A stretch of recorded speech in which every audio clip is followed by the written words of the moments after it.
বলেন, ইন্নাল্লাহা ইয়া'মুরু বিল আদলি ওয়াল ইহসানি ওয়া ইতা'i যিল কুরবা ওয়া ইয়ানহা আনিল ফাহশাই ওয়াল মুনকার। আমি রব তোমাদেরকে নির্দেশ দিচ্ছি, আমি তোমাদেরকে নির্দেশ দিলাম, হে আমার বান্দারা, তোমরা পৃথিবীর মধ্যে ন্যায় করবা, অন্যায় করবা না, ন্যায় করবা, অন্যায় করবা না। আপনার সন্তান যদি অন্যায় করে, তারপরও আপনি সন্তানের পক্ষ নিতে পারবেন না, আপনাকে আল্লাহর আইনের পক্ষ নিতে হবে। কথা বল না কেন? আপনার সন্তান যদি অন্যায় করে, আপনি সন্তানের পক্ষ নিতে পারবেন না, আল্লাহর আইনের বাইরে।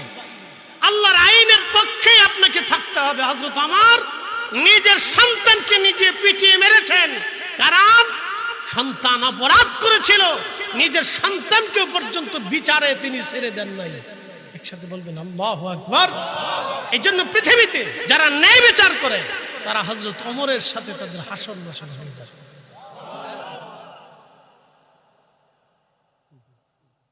বিচারের তাগিদে ন্যায়ের কাছে হযরত ওমর নিজের সন্তানকেও পর্যন্ত ছেড়ে দেন নাই।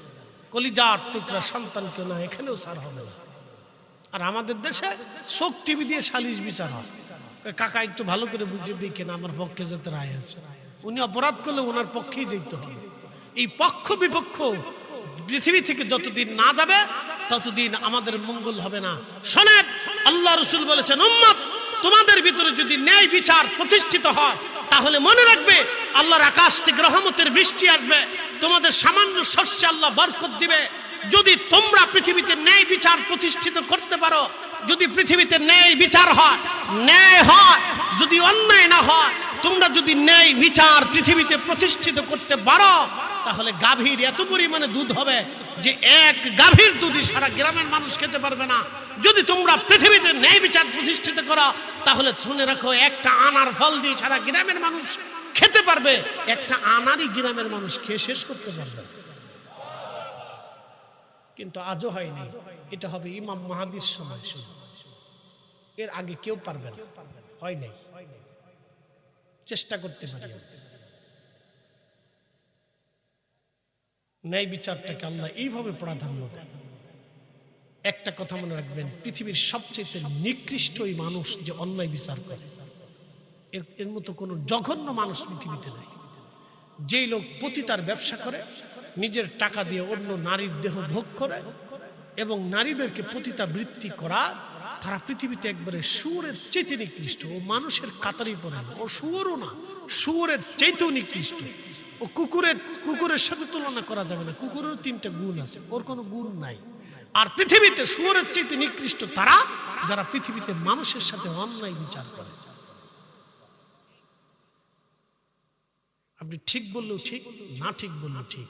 আল্লাহ বলেন, ইন্নাল্লাহা ইয়া'মুরু বিল আদলি, তোমাদেরকে হুকুম দিচ্ছি, তোমরা পৃথিবীতে ন্যায় বিচার করবে, ন্যায় করবে, ন্যায় করবে, অন্যায় করবে না, অন্যায় করবে না। একসাথে বলা যাবে না আল্লাহু আকবার। বিচারের জন্য সাহাবীরা এক মহিলাকে ধরে নিয়ে আসছে। কারণ কি? মহিলা চুরি করছে। আল্লাহর নবী বলেন, তার হাত কেটে দাও। সাহাবীরা এসে বলেন, ইয়া রাসূলুল্লাহ, ক্ষমা করে দিবেন, এই মহিলা সম্ভ্রান্ত পরিবারের একজন নারী, তার কি হাত কাটাটা মওকুফ করা যায় না? আল্লাহর নবী রাগান্বিত হয়ে গেলেন, জানারি হয়ে গেলেন। কি বলছো সাহাবীরা? আমার পূর্ববর্তী যত নবীরা এসেছিলেন, তাদের উম্মতরা পৃথিবীতে অন্যায় বিচার করার জন্য ধ্বংস করেছেন। আল্লাহ আকাশ থেকে পাথর ফেলেছেন, জমিনে আল্লাহ আগুন নিক্ষেপ করেছেন, আল্লাহ বৃষ্টি বন্ধ করে দিয়েছেন। তোমরা বলো কি, আমার ফাতেমাও যদি চুরি করত, আমি রাসূল আমার ফাতেমার হাত কেটে ফেলে দিতাম। অন্যায়ের ব্যাপারে ন্যায়ের পক্ষে আমি রাসূল আপোষহীন, হাত কেটে দাও। ধনী হোক না রাষ্ট্রপ্রধানের মেয়ে হোক, এটা দেখা যাবে না, হাত কেটে দাও। একসাথে বলা যাবে না আল্লাহু আকবার? না না, হয় না, আরো জোরে বলেন আল্লাহু আকবার। এটি ইসলাম। রাসূল বললেন, অন্যায় বিচারের জন্য আগে আল্লাহ পৃথিবী থেকে বহু বৃষ্টি বন্ধ করে দিয়েছেন, পাথর নিক্ষেপ করেছেন, মানুষকে ধ্বংস করে দিয়েছেন, শস্য শ্যামলকে ধ্বংস করে দিয়েছেন, শুধু অন্যায় বিচার করার জন্য। আপনি দিন বুঝে যান। বহু মানুষ আছে ন্যায় বুঝে না, টুপি মাথায় দিয়ে রাখে, নামাজের সেজদার ভিতরে পুজো দিচ্ছে, শয়তান হাসের কয় চাচা তোমার কিচ্ছু নেই।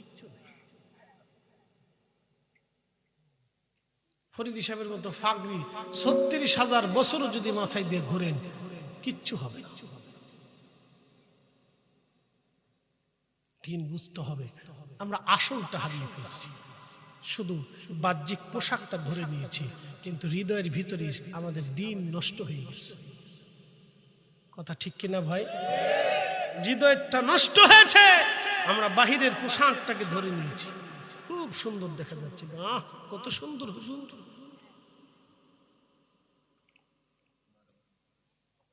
প্রিয় ভাই আমার, খুব মনোযোগ দিবেন। হাজিরিন, কুরআন আল্লাহ রাব্বুল আলামিন তার রাসূল বলেন আমার বান্দারা, নবী বলেন আমার উম্মতেরা,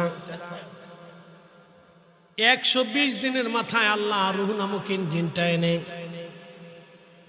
মায়ের রেহেমের ভিতরে আমার আল্লাহ ঢুকিয়ে দিলেন, মায়ের রেহেমে ঢুকিয়ে দিলেন। আমার বডির মধ্যে রূহটা আল্লাহ ঢুকিয়ে দেওয়ার পরে রব্বুল আলামিন জিব্রাইলকে বলেন, জিব্রাইল 4টে জিনিস আমার বান্দার জন্য লিখে দাও। 1 নাম্বার, সে কতদিন পর্যন্ত পৃথিবীতে বেঁচে থাকবে লিখে দাও। কতদিন পৃথিবীতে বেঁচে থাকবে তুমি লিখে দাও। এবং 2 নাম্বার, সে কি পরিমাণ রিজিক অন্বেষণ করবে এবং কি পরিমাণে রিজিক সে খানা খাবে সেটাও লেখো। তার বরাতে কি পরিমাণ রিজিক হবে সেটাও লেখো। আল্লাহর সিদ্ধান্তের বাহিরে আপনি একটা ভাতের দানাও বেশি খেতে পারবেন না। কথা কর না কেন? আপনি হাজার হাজার কোটি টাকার মালিক হলেও আল্লাহর সিদ্ধান্তের বাহিরে একটা ভাতের দানা বেশি খেতে পারবেন। বিশ্বাস আছে আপনাদের? কথা বলেন আছে? আছে। একটা ভাতের দানাও আপনি বেশি খেতে পারবেন না আল্লাহর সিদ্ধান্তের বাহিরে। যাহা বরাতে লিখেছে যতটুকু ততটুকুনি খাদ্য পারবেন, এর বেশি একটা ভাতের দানাও বেশি খেতে পারবেন। এটা যদি বিশ্বাস করেন তাহলে অন্যায়ভাবে কোনো সম্পদ রুটি রুজি করবেন না। যদি বিশ্বাস করেন হ্যাঁ আমার রব আমাকে যাহা বরাত করেছেন এটাই পাবো, তাহলে অন্যায়ভাবে একটু ভাতের দানাও আপনি সংগ্রহ করবেন না। যদি করেন এটা আপনাকে দুনিয়াতে রেখে যেতে হবে, এটা আপনার সন্তান ভাগে পাবে। কিয়ামতের ময়দানে ওই সন্তান আপনার জন্য ওই একটা দানা ভাতের, অবৈধ ভাতের দানার জন্য সন্তান আপনার দায়ভার নেবে না। ওই গুনাহের দায়ভার আপনাকে বহন করে হাসরের ময়দানে ঘুরতে হবে। তাহলে বোঝা গেল যে পৃথিবী থেকে অন্যায়ভাবে সম্পদ রুটি রুজি করে তার মতো বোকা পৃথিবীতে আর কেউ নাই। সবচেয়ে বড় বোকা, একবারে সবচেয়ে বড় বোকা সে নিজে বুঝলো না যে তার আখিরাত ধ্বংস করে দিয়েছে। এই জন্য আল্লাহ কোরআনের একটা আয়াতে বলেন, ইয়া আইয়ুহাল্লাযীনা আমানু লা তুলহিকুম আমওয়ালুকুম ওয়ালা আওলাদুকুম আন যিকরিল্লাহ।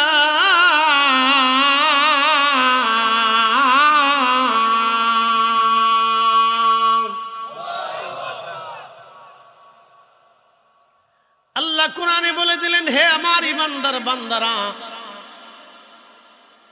হে আমার ইমানদার বান্দারা, ইয়া আইয়ুহাল্লাযীনা আমানু লা তুলহিকুম আমওয়ালুকুম ওয়ালা আওলাদুকুম আন যিকরিল্লাহ।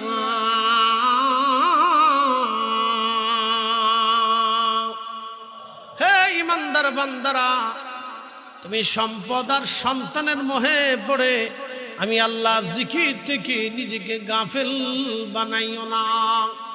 যদি সন্তান এবং সম্পদের মোহে পড়ে আমি আল্লাহর জিকির থেকে নিজেকে গাফেল বানাও, ওয়া ইয়াফআল যালিকা ফাউলাইকা হুমুল খাসিরুন।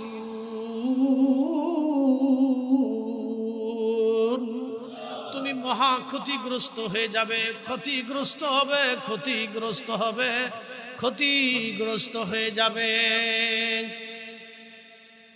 আহা, আল্লাহর কথা কত চমৎকার।